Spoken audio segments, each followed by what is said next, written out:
this amount, and I read a lot of, I read a tremendous amount of criticism of President Obama's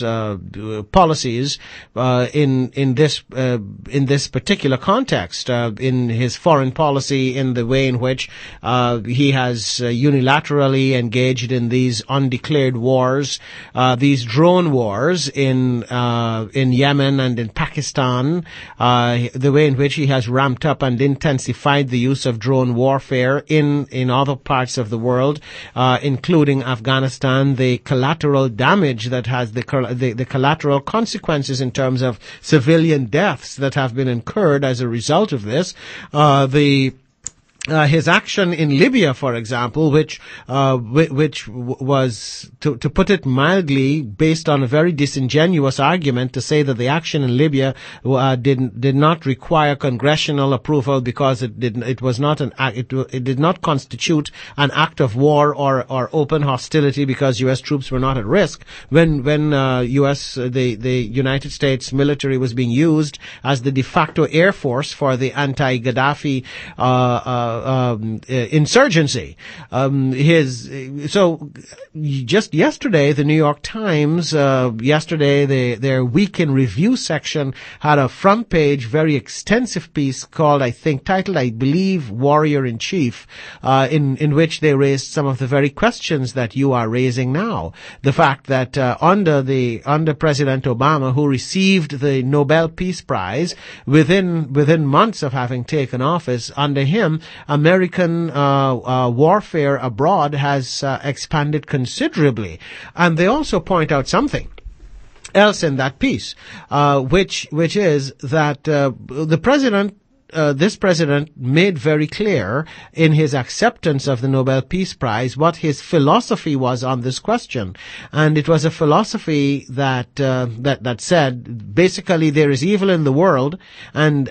his policy is not going to be one of, I'm paraphrasing here, of course, his policy is not going to be one of pacifism because there are certain evils in the world that can only be confronted by force, and you really cannot negotiate them out of existence. That was basically his philosophy at the time, and he made that very clear. In fact, if many people point out that if you had listened closely to President Obama in the period leading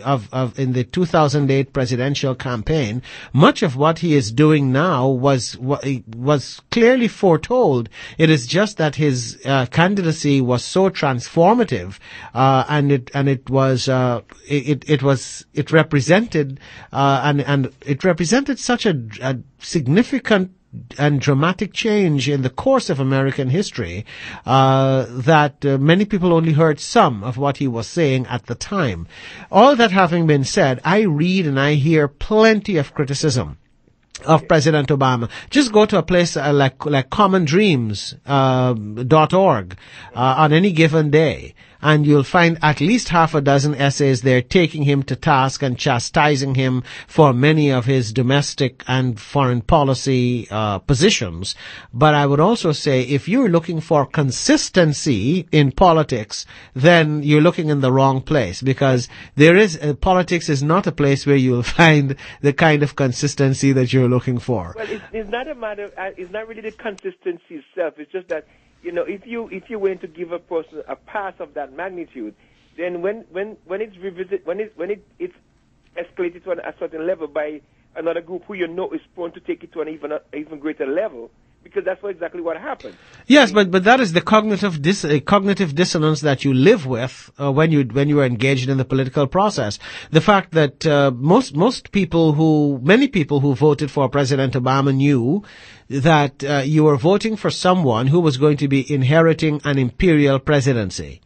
Regardless of who the president is, that president would be presiding over an empire that includes somewhere in the order of 789 military bases in various parts of the world, for example. That person will be presiding over an economy that spends what we spend more than the next several closest countries combined in terms of our military. That person will be presiding over a vast military